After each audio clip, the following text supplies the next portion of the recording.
잠언 12장 23절입니다. 슬기로운 자는 지식을 감추어도 미련한 자의 마음은 미련한 것을 전파하느니라. 오늘 본문에 나오는 슬기롭다, 이 단어는 단순히 똑똑하다라는 것을 이야기하는 것이 아니에요. 분별력 있고 신중한 것을 이야기하고 있는 것입니다. 그런데 이 슬기롭다라는 단어가 잠언에서만이 아니라 구약에도 한 번 더 쓰이는데 창세기 3장에 뱀은 간교하더라 라고 할 때 이거와 같은 단어를 사용합니다.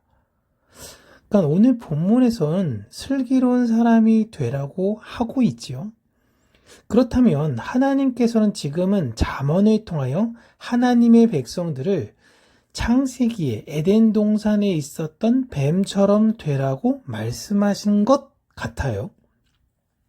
물론 이 내용을 예수님께서도 제자들에게 뱀처럼 지혜롭고 비둘기처럼 순결하라 라고 하셨습니다. 그러니까 뱀이 분명히 에덴 동산에서 봤을 때는 마귀의 온상, 마귀의 상징으로 보이는 부정한 동물이고 심지어 간교하다라고까지 이야기했는데 갑자기 이 단어를 잠언에서 그리고 예수님은 긍정적인 의미로 이야기하시는 것 같습니다. 이제 중요한 걸 이야기할게요. 여러분, 뱀은 나쁜 동물이 아닙니다. 뱀 자체가 가지고 있는 게 바로 지혜의 상징이었어요. 그것을 마귀가 활용한 것입니다. 모두가 지혜를 상징한다라고 하는 그것에 마귀가 오게 된 것이죠. 마귀가 그 뱀의 형상으로 온 것이에요.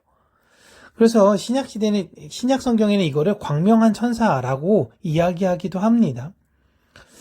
에덴 동산에서 뱀은 지혜로운 동물이었고 마귀는 그 뱀이 가진 이미지를 활용한 것입니다. 고로 창세기 3장에서 뱀은 간교하더라 라는 해석은 사실 뱀은 지혜로운 동물이었다라고 봐야 하고 그것을 마귀가 이용한 것으로 우리는 해석을 하셔야 돼요. 다시 한번요. 3장에서는 뱀을 부정한 의미로 이야기하려는 의도가 담겨져 있는 뜻으로 해석을 하면 안 돼요. 그러니까 마귀는 가장 화려하고 멋있는 대상을 자신이 위장하여 하와를 유혹하고 아담을 유혹했던 것입니다.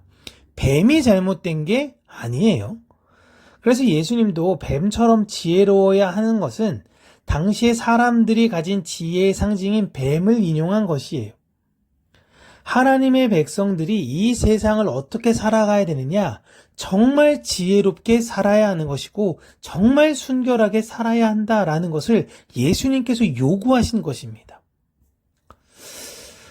세상에선 지혜로운 사람들이 어떤 사람들이냐라고 이야기했을 때 그 대표적 특징으로는 그들이 말을 함부로 하지 않는다라는 것이죠.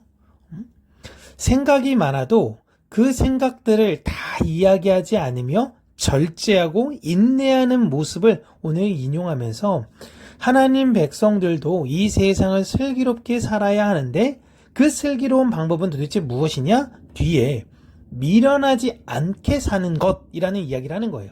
미련하다라는 것은 멍청하게 사는 것, 공부도 하나도 하지 않고 이 세상 그렇게 살아가는 것을 이야기하는 것이 아니라 고집스럽게 살아가는 삶을 이야기해요. 내가 알고 있는 것이 옳다라고 생각하는 것이 아니라 내가 언제든지 틀릴 수 있는 존재라는 걸 자각하고 살아가는 상태를 이야기하는 것입니다. 그게 지혜고 슬기인 것이에요. 우리는 자신에 대해서 내가 알고 있는 것이 다 옳은 것이 아니야 라고 생각하고 그렇다면 이 세상의 진리가 어떤 것이 있을까? 무엇이 진리일까? 라는 것을 파헤치는 사람이 있는가 하면 그렇지 않은 사람이 있죠. 그냥 자기중심적으로 자기 행복에 겨워 살아가는 사람들이 있습니다. 대다수가 그렇게 살아요. 하나님의 백성들은 자신의 생각이 언제나 옳지 않을 수 있음을 생각하셔야 합니다. 이게 바로 슬기로움이에요. 성경은 반복적으로 얘기하는 게 자신의 생각이 틀렸다라고 살아가는 것을 지혜롭다라고 이야기하고 자신의 생각이 옳다고 살아가는 것을 미련함이라고 이야기를 합니다. 본문을 통해 우리는 내가 좀 말에 신중하고 생각을 좀 약간 내가 틀렸다라고 생각하면서 살아가야겠구나. 다른 사람들에 대한 이야기도 잘 경청하고, 좀 내가 그런 좀 넓은 마음으로 살아가야겠구나. 라는 삶의 처세를 배우기도 하지만, 하나님의 백성인 나는 내가 하는 모든 결정에 있어선 언제나 실수가 나올 수 있다라는 걸 가정하면서 살아가고, 하나님께서 내 삶 가운데 인도하시는 그 길은 옳으니 당장에 내가 고난과 역경, 어려움이 있어도 하나님께서 인도하시는 그 방법과 길을 신뢰하고, 내가 선택해야 되는 것은 나를 선택하는 미련함이 아닌 하나님을 선택하는 슬기로움을 가져야 된다라는 것을 우리에게 이야기하고 있는 것이에요.